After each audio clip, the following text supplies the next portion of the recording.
Hello lovelies, it's France. Welcome back again for this week's 73 Journal on Monday video, which I'm starting today by protecting several pages with masking tape, at least the center of it. I'll be working on several pages at the same time. You'll see later on why. And after spraying some water, I'm adding Color X. This is just a background color, so that I'm not working with plain white paper.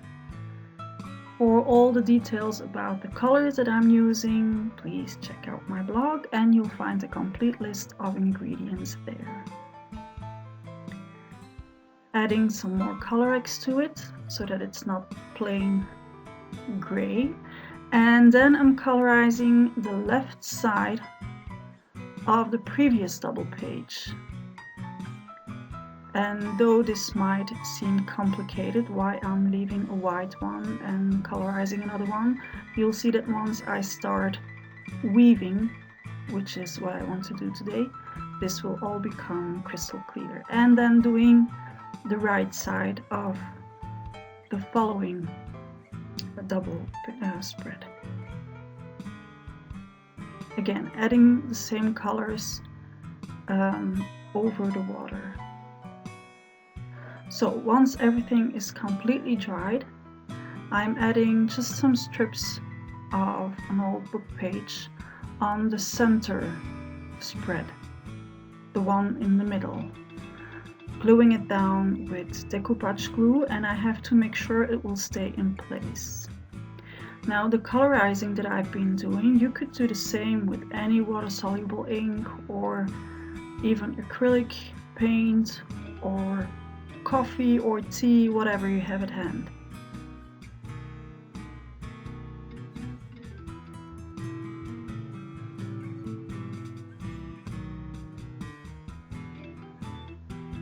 And once this is completely dried, I can start my next step, which is what it's all about, the cutting. So I need strips as I want to weave them, so the center spread will be cut horizontally and the other one will be cut vertically. And as you can see, I'm not measuring or anything, and if I could I would tear them, but I'm not sure my paper would go where I want it to go. And I really need strips for the next step.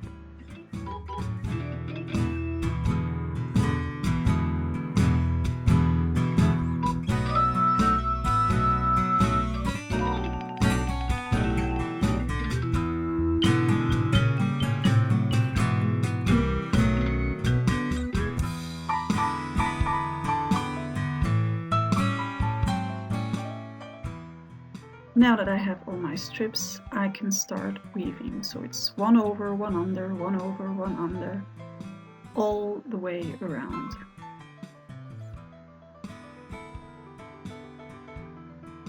And as you can see, I have to check to make sure I'm going the right way.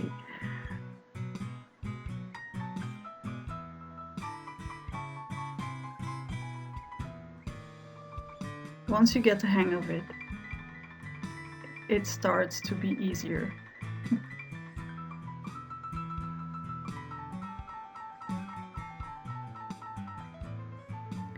Originally I thought of doing this with canvas and glue it in my journal, but I was afraid it would be two-dimensional. So I just used the paper from my journal.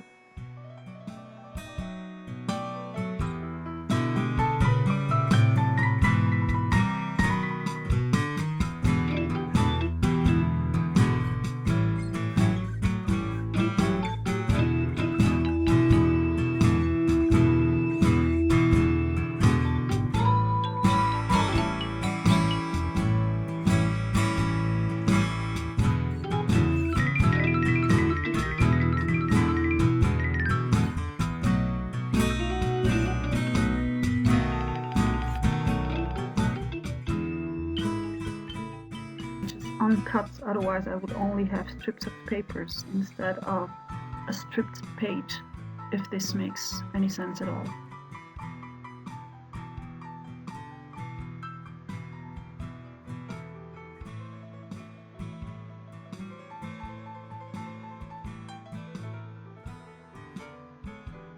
Making sure everything is neatly in place.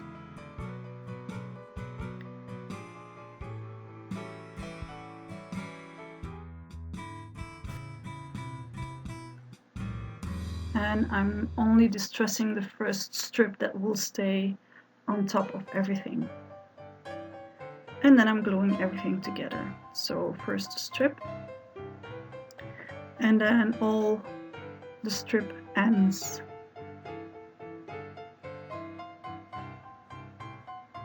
You wouldn't want your pages to fall apart when flipping through your art journal.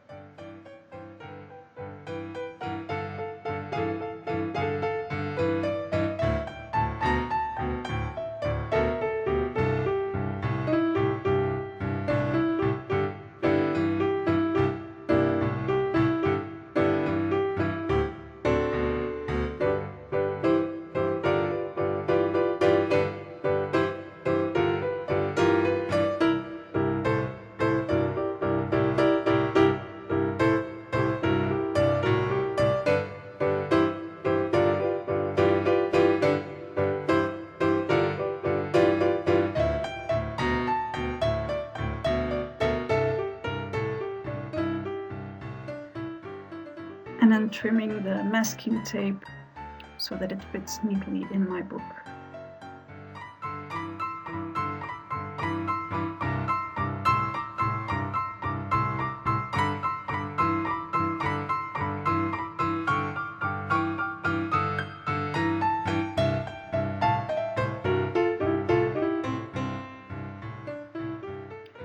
I'm getting some acrylic paint ready for my next step. And I'm also using golden glazing, acrylic glazing, which I saw, just like probably all of you, in Donna's video, and I absolutely loved the effect it gave to the paint, so I wanted to try it out as well. Now I want to take the white off from all the edges of the strips, so I'm playing around with some paint, then I'm mixing up to the glazing. And then I'm rubbing it away with a baby wipe. Well, I'm being very careful doing so as I have a water-soluble ink underneath and I don't want to take all of that away. So I'm just lightly blending with the baby wipe.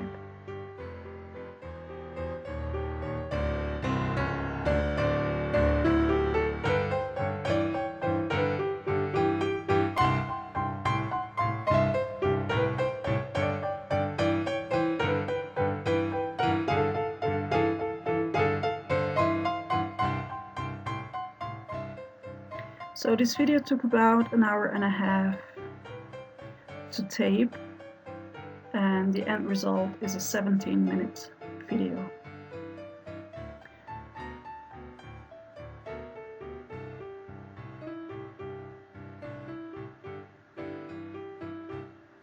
As I have quite some gray paint left over, I'm spreading it in my mini Moleskine art journal, so that I already have a color on the background. Then going in with some VersaFine ink, just again to accentuate all the little squares.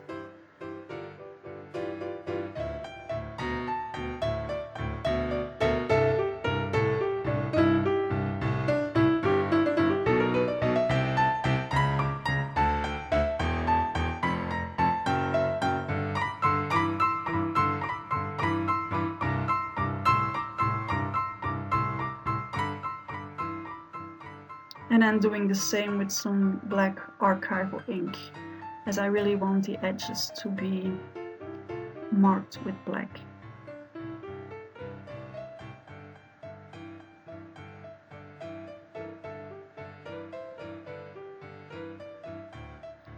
Taking a baby wipe, I'm going over my book pages again, trying to make them come back to the surface as they're quite toned down by the VersaFine and the archival ink. Adding some black acrylic splatters, and as I don't want them to stand out too much, I'm blotting the excess paint straightly away without leaving it time to dry. And then doing the same with some white. So I'm just diluting my acrylic paint with some water. Oh, also adding some splatters on my spread, why not? And then adding the white splatters to it.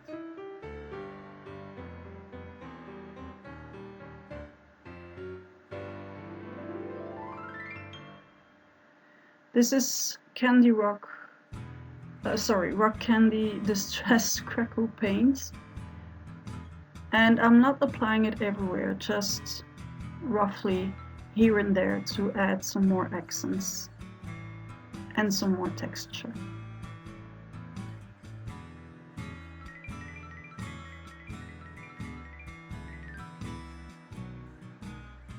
This is a 7 Dot Studio tag that has a little text on it about friends.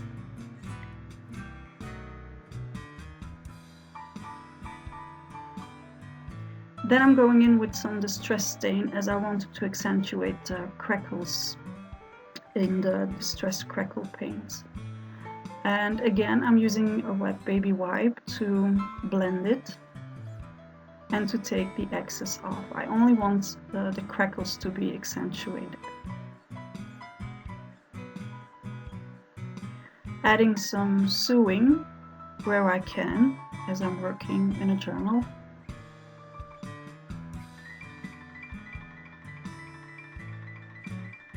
And then I'm adding a bit of vintage photo distress ink to accentuate the crackles even more.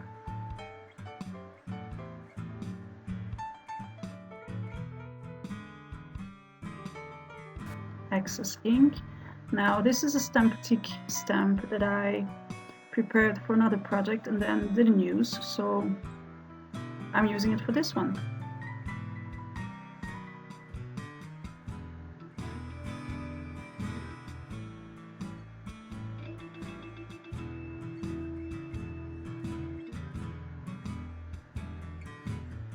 And then using Uniball Vision Elite, I'm going around the little guy to take the white edges off.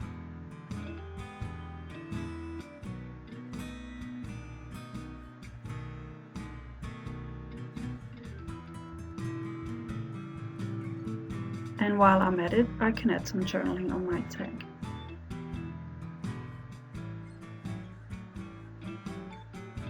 Then doing the same with my white signal. And if you like these pens, I'd like to invite you to check out my Etsy shop as I do sell those.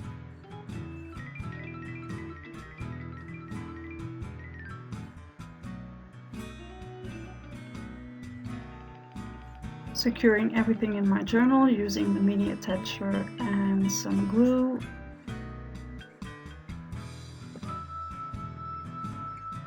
And then I thought it was lacking some metal, so I'm adding a metal frame. Just fixating it with 2 Tim Holtz long fasteners. Now I have a lot of texture on this spread, but what I also love is that I have 2 other spreads waiting for me with the same texture but on the other side. Only thing is I will have to be careful when colorizing those so that I don't have any ink or paint peeking through. Stamping Stampatique little heart and then colorizing it with Copic markers, and this will be my little fellows hearts. You know, I like tiny mini accents on my spread. Trying to go around it with some black distress ink.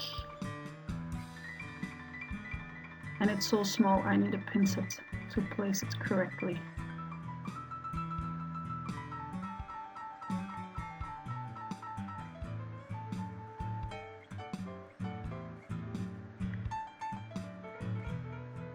I wanted to add some numbers in my metallic plates, so I grabbed 7 Dot Studio alphabet stickers and just gluing them down.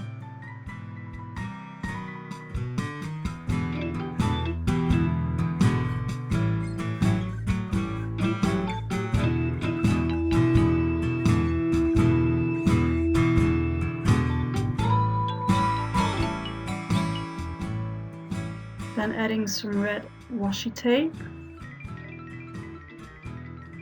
just to make it work with my little fellow.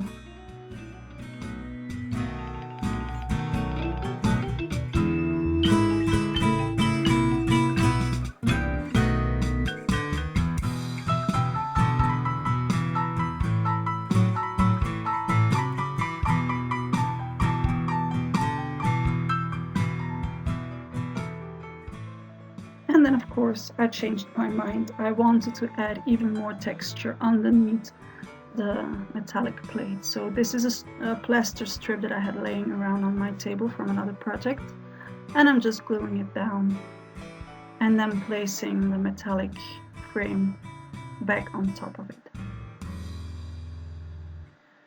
I'm just taping it down with some double-sided tape.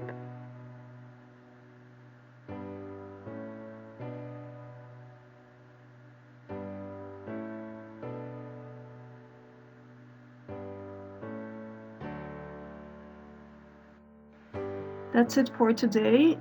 Please allow me to remind you that I still have a couple of stashed unprompted kits over. Check out my blog if you like to order yours. If you came from Rhonda's blog, welcome, and see you all back next week. Have a happy one. Ta-da!